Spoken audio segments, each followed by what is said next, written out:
반갑습니다.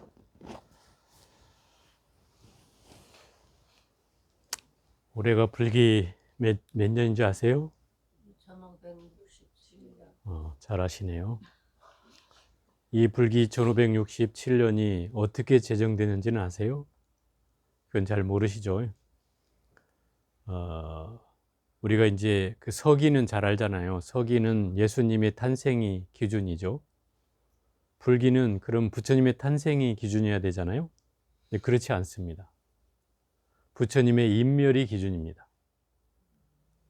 잘 모르신 분들이 있더라고. 부처님이 돌아가시는 날로부터 불기가 생겼다 이 말이에요.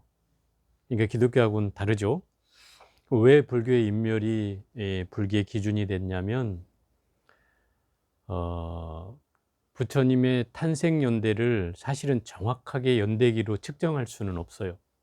기록에 나와 있지도 않고, 물론 이제 부처님께서 그 중성점기설이라고 해가지고 해마다 안거를 나셨어요.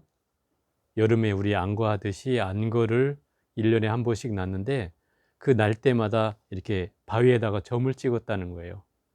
그 점을 추산해 보니까 부처님의 안거를 뭐 몇 번이면 한 45번 정도 이렇게 하셨다. 그래서 그것을 이제 그 연대기로 삼아서 이제 추적을 해보니 나라마다 그것을 달리 사용하고 있어요. 달리 사용하고 있었어요. 그래서 근세 우리나라도 한 4, 50년 전 그때에는 불기가 2567년이 아니었어요. 거의 2900 몇 년이었어요. 아마 여러분들 옛날 비석에 이렇게 보면 불기 2900 몇 년 이렇게 써 있는 걸 아마 보셨을 분도 있을 거예요. 불기가 다르네 이렇게 생각되셨는데 왜 그런지는 아마 모르셨을 거고, 우리나라는 거의 2900 몇 년으로 불기를 세고 있었죠. 그런데 이게 1950 몇 년도에 정확히 기억은 안 납니다만 세계 불교도 그 협의회가 생겼어요. 그 협의회에서 불기를 나라마다 다르게 세니 통일하자. 이래가지고 이제 학자들과 그 나라별 대표들이 모여서 연구를 하고 서로 합의하고 토론을 한 끝에 부처님의 우리가 탄생은 정확한 연대를 알 수 없지만 돌아가신 연대에서 추산을 해보면 80세를 사셨으니 그때가 되지 않겠냐. 이래서 544년이 부처님의 인멸식이라고 이제 결론이 난 거예요. 544년. 그게 부처님이 인멸이니까 부처님 탄생은 언제예요? 거기 80이 더해지겠죠. 기원전 624년에 부처님이 탄생하셔서 기원전 544년에 돌아가셨다. 그래서 544 플러스 더하기 2023. 그러니까 얼마예요? 이렇게 해서 2567년이 나오는 거예요. 이해가 되시죠? 그러니까 불기라는 건 그래서 부처님의 인멸이 기준이라는 거. 불자들도 이 사실을 잘 몰라요. 당연히 탄생이 기준이겠거니 생각은 하지만 그렇지 않다는 거죠. 부처님은 이 땅에 태어나신 때에 가장 유명한 개송이 바로 탄생계잖아요. 탄생계. 천상천하 유아독존 삼계계고 아당한지라 이렇게 외치셨다 그러죠. 부처님께서 태어나자마자 사방으로 7걸음을 걸으시고 가운데로 오셔서 오른손은 하늘을 향하고 왼손은 땅을 향하며 이 탄생계를 외쳤다. 그래서 부처님이 오신 뜻을 이 탄생계를 통해서 첫 번째로 알 수가 있는 대목이에요. 그래서 부처님은 이 세상에서 내가 제일 존귀하다. 내가 제일 존귀하다. 그러니까 어떤 분이 그럼 부처님만 존귀하다는 뜻이냐 이렇게 얘기하는 분도 계셔서 유아독존을 해석하기를 내가 제일 잘났어. 요즘 애들 말로 내일 내가 제일 잘 나가. 뭐 이렇게 얘기하는 분도 계신데 여기서 알아는 것은 보편적인 아예요. 모든 사람들이 제일 존귀하다 이런 뜻이죠. 그래서 부처님은 그 존귀하다는 표현이 인간의 태어난 사람들 그 누구나 존경을 받을 가치가 있다라고 선언하신 게 바로 그 탄생계의 배경이에요. 그리고서 부처님이 그 다음 구절을 내세운 것이 이 삼계라고 하는 세계가 모두 괴로운 세계다. 삼계는 이 지상과 천상 그 모두를 포함한 세계가 바로 삼계예요. 지상에 살고 있는 사람들이나 또는 천상에 살고 있는 사람들은 다 욕심으로 이루어져 있고 또 물질로 이루어져 있고 또 물질이 아닌 정신세계로 이루어졌다. 그 세계가 바로 삼계인데 이 세계가 다 괴롭다. 왜 괴로워요? 바로 욕심 때문에 괴롭고 물질을 가지려 하니까 괴롭고 또 안 갖고 싶은데도 뭐가 또 있어서 괴롭기도 하고 이렇단 말이죠. 그래서 그 괴로움을 부처님은 편안케 해주겠다고 원력을 세우셨다 이 말이에요. 모든 중생을 편안케 하리라. 그게 부처님이 탄생한 개송의 뜻이죠. 그럼 이 사바세계에 오신 뜻은 중생의 괴로움을 해결하겠다고 원력을 세우셨다는 거예요, 부처님이. 그래서 이 사바세계에 오셨다 이렇게 얘기하는 거죠. 이게 첫 번째 의미예요. 보통 경전에 부처님의 탄생과 관련한 배경이 그렇다는 겁니다. 두 번째 배경은 이건 이제 법화경에 나오는 내용인데요. 법화경에서 이렇게 얘기해요. 부처님께서 이 사바세계에 오신 뜻은 무엇 때문에 오셨는가 하면 바로 법화경에서는 일대사 인연으로 오셨다 이렇게 얘기해요. 일대사 인연으로. 일대사 인연이라는 것은 일대사가 뭐냐면 바로 생사의 괴로움을 해결하는 게 일대사예요. 그걸 일대사라고 해요. 제가 선원에 다닐 때 어떤 스님은 그러시더라고요. 아침마다 큰 볼일을 보러 가면서 어디가? 이러면 일대사를 해결하러 갑니다. 이렇게 얘기를 하시더라고요. 일대사. 생사를 해결하는 것이 일대사인데 그 뭐 변소 가는 화장실 가는 것도 일대사라고 하니까 뭐 그걸 괴로워하는 사람도 있죠. 또 그죠? 그것 때문에 괴로운 사람도 있지만 근심이 해결되잖아요. 그래서 절에 가면 해우수라고 하잖아요. 그러니까 어쨌든 그 일대사의 어떤 한 축은 되긴 될 것 같은데 제가 그것 때문에 기억이 많이 납니다. 그 부처님이 일대사는 깨달음을 얻으신 것이 일대사죠. 부처님 입장에서 보면. 근데 부처님이 그러면 깨달음을 얻으신 분이 왜 이 사바세계에 다시 놔두셨을까를 생각해 보면 이 법화경에서는 그것을 이렇게 얘기하고 있어요. 개, 시, 오, 입 이렇게 하고 네 가지로 설명하고 있어요. 부처님이 이 일대사의 인연을 가지고 이 땅에 오셨다. 그래서 중생들에게 부처님의 길을 열어 보이셨다. 그게 개예요. 10개자 열어 보이셨다. 부처님 평생을 사시면서 부처님이 이렇게 사셔야 된다는 걸 보여주셨잖아요. 이렇게 살라고. 그게 개에 관한 내용이고요. 그래서 그거를 어떻게 해요? 보여준 거예요. 내가 이렇게 살았다는 것을 스로써 이 부처님의 지혜의 법을 열고 그 다음에 그것을 보여주는 게 시자예요. 보여줄 시자. 그래서 부처님은 열심히 정진하시면서 중생들을 제도하고 그러면서도 정진을 게을리하지 않으셨잖아요. 그런 모습으로 중생들에게 어떻게 살아야 하는지를 보여줬다는 거죠. 그리고 세 번째는 깨달을 오자예요. 중생들로 하여금 그렇게 살면 깨달을 수 있다는 것을 또 가르쳐 주시는 거죠.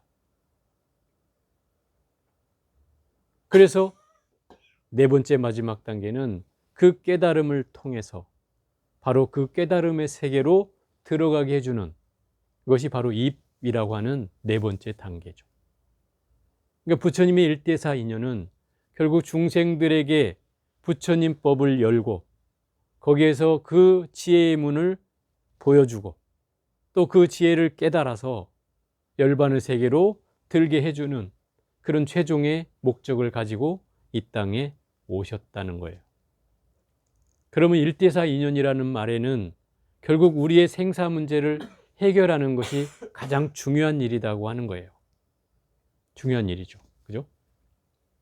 생사 일대사라고 하는 게 뭐냐면 여러분들은 그런 고민을 해보셨는지 모르겠지만 태어난 것을 괴롭다고 여기는 분은 아마 없을 것 같아요. 그죠? 여러분이 태어나는 건 다 요새 뭐 해피 버스데이 투 유 뭐 해서 막 케이크도 켜고 막 박수도 쳐주고 막 그날 되면 식구들이 막 축하도 하고 막 이렇잖아요. 근데 부처님은 당연하게 이 명제를 선언했어요. 생은 괴로움이다. 태어남은 바로 괴로움이다 라고 선언을 하셨어요. 근데 우리는 다른 방향으로 즐거움이라고 생각하고 그렇게 살잖아요. 생이 괴로움인 것은 반대로 죽음이 괴롭기 때문에 똑같다는 얘기예요. 생사는 하나다 이 말이죠. 그래서 부처님께서는 생이 괴롭지 않다면 죽음도 괴롭지 않아야 된다는 거예요. 근데 반대로 우리는 생이, 여러분들은 생이 즐겁다고 하겠지만 그러면 과연 죽음은 즐거운가? 이렇게 물으면 즐겁다 할 사람은 없을 거예요. 그죠? 그러면 뭔가 이게 잘못되어 있다는 것이죠. 생사는 부처님이 하나라고 했어요. 이려다, 같다 그랬어요. 그렇기 때문에 생이 괴롭다면 죽음도 또한 괴로운 일인 거죠. 그래서 잘 죽고 싶잖아요. 여러분들은. 그죠? 잘 태어났지만 잘 죽고 싶단 말이에요. 잘 죽고 싶은데 흔히 하는 말로 이렇죠. 이제 어르신 분들은 뭐라고 표현하냐면 나는 그냥 자다가 조용히 갔으면 좋겠어. 이렇게 말씀하시잖아요. 그런데 자식들이 그 얘기를 들으면 엄청 서운하죠. 에? 그죠? 자식들 입장에서 보면 엄청 서운한 일이에요. 왜? 임종도 못 지켜보고 갔다는 것 때문에 늘 평생을 이 가슴에 안고 살아요. 자식들은. 그런 입장 한번 생각해 보셨어요? 자식들은 그래요. 어머 임종도 못 지켜줬다는 마음이 걸려서 늘 어머님을 떠올릴 때마다, 아버지를 떠올릴 때마다 마음이 불편해지는 거죠. 그러니 어느 게 정답일까요? 그냥 조용히 가시는 게 정답일까요? 아니면 자식에게 야, 다 모여라. 내가 내일 모레 간다. 이렇게 하고 하는 게 더 정답일까요? 만약에 이렇게만 할 수 있다면 여러분 도인입니다. 다. 도인이에요. 그러려니 우리가 이 일대사를 해결해야 이 문제를 우리가 해결할 수 있다 이 말이에요. 그러니 우리가 당면한 문제는 바로 마음을 고요히 하고 이 생사 문제에 걸리지 않는 그런 경계로 나아가는 거예요. 근데 우리가 반드시 알아야 될 것은 이 금강경에도 이게 나옵니다. 열에는 오는 바도 없고 가는 바도 없느니라 이렇게 얘기해요. 그게 무슨 말이에요? 진리 그 자체는 내 몸뚱아리의 진신, 나의 불성이 있다고 하잖아요. 부처님의 성품이 내 안에 있는데 그 성품 자체는 오고 가는 바가 없다는 거죠. 그럼 뭐가 오고 가는 거예요? 내 육신만 오고 갈 뿐인 거죠. 현상계만 오고 갈 뿐이에요. 그럼 내 본질은 움직이지 않아요. 본래 그 자리에 있어요. 본래 그 자리. 그것이 우리가 알고자 하는 실체예요. 그것이 바로 일대사를 해결하는 거예요. 그것을 알아차리는 것이 일대사를 해결하는 거예요. 그래서 흔히 하는 말로 옛날에 어느 그 스님께서 고등학생이 된 애에게 그렇게 물어요. 막 바쁘다고 막 설치니까 너 왜 바쁘노? 이렇게 물으니까 뭐 때문에 바쁩니다. 이렇게. 그럼 어디 가려고 바쁘노? 네, 어디 학교 가려고 바쁩니다. 학교 가서는 뭐 하려고 하노?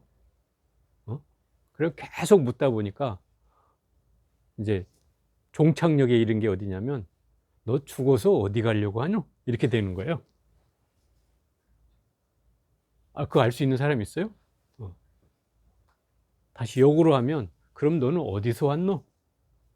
이렇게 물어보니 꽉 막히는 거죠. 그죠? 그 스님의 물음에 그 젊은 아이가 출가를 했다는 거예요. 거기에서 걸려가지고. 어디서 온지도 모르고 어디로 갈지도 모른다는 이 어리석은 중생이란 소리에 그것을 깨우치고 싶어서 출가를 했다는 얘기를 제가 들었어요. 우리는 이게 본질이에요. 이걸 아는 것이 인생을 사는 가장 중요한 요소예요. 근데 우리는 이것을 알려고 하지 않잖아요. 궁금해하지도 않아요. 그런데 우리 삶의 가장 당면한 과제가 바로 이 생사일대사예요. 이걸 해결하는 것이 우리의 주어진 본분이고, 부처님이 이 사바세계에 놔두신 뜻을 우리가 잘 실천하는 길이에요. 그게 바로 계시오입이라는 이 4단계를 통해서 부처님의 세계로 나아가는 경계예요. 그것이 바로 오늘 이